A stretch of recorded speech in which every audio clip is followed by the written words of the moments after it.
আসসালামু আলাইকুম বন্ধুরা, আজকে তোমাদের সাথে শেয়ার করব আজকে ডইরে কলা অনেক বা দানা কলা তোমরা কি বলো জানি না।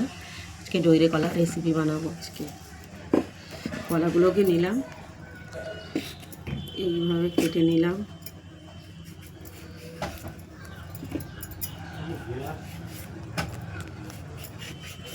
করে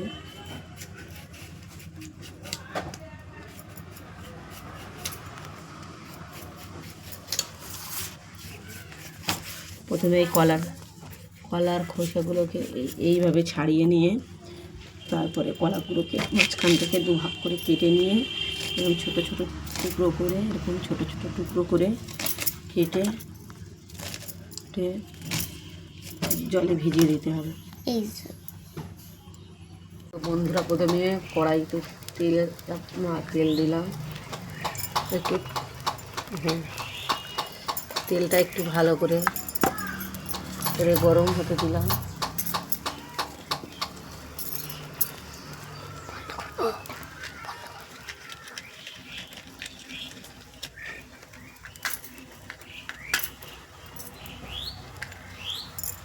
তো প্রথমে ডইরে কলার জন্য এই মশলা বানিয়ে নিলাম।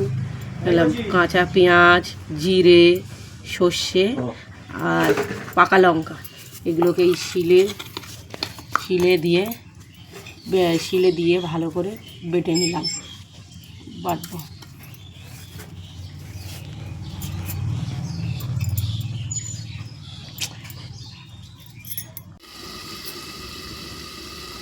আর বন্ধুরা, কিছুক্ষণ বাদে ফিরে আসলাম, দেখি আমার ঝোলটা কীরকম হয়েছে।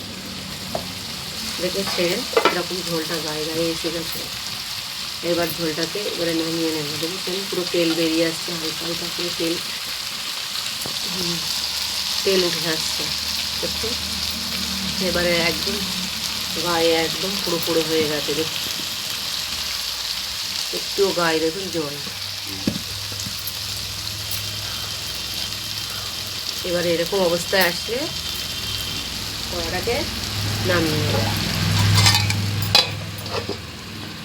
এইভাবে এই রেসিপিটা বানিয়ে খাবেন, দেখবেন খুব ভালো লাগবে। এবারে এই টমেটো আলু ভালো করে কষিয়ে নেব,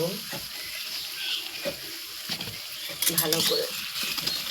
দেখেছেন বন্ধুরা কীরকম গায়ে গায়ে এসছে, দেখতে কত সুন্দর লাগছে। এই টমেটোগুলো এবার এর সাথে মিশিয়ে দিলাম। দেখুন পুরো মশলাটা গ্রেভি একদম, দেখুন গ্রেভিটা খুব সুন্দর হয়েছে। গ্রেভিটা এরকম যখন রান্না শেষে একদম পুরো এরকম গায়ে গায়ে থাকবে, খেতে অসাধারণ লাগবে বন্ধুরা। আপনারা বানিয়ে খেয়ে দেখবেন বাড়িতে, এইভাবে খুব সুন্দর লাগবে।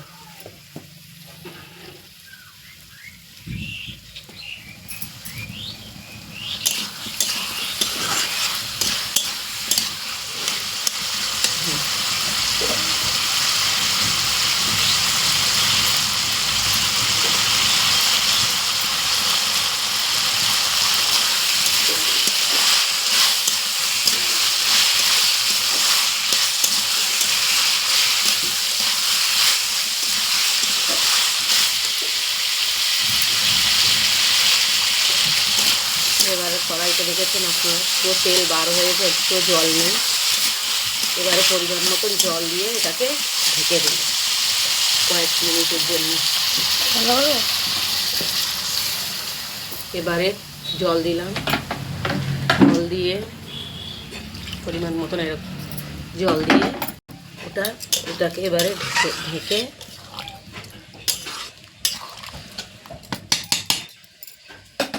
উনুনে ঢেকে দিলাম। ঢেকে দিয়ে এবারে উনুনে ভালো করে ফোটাবো, একদম যতক্ষণ না পর্যন্ত ঝোলটা পুরো গায়ে গায়ে লেগে যায়।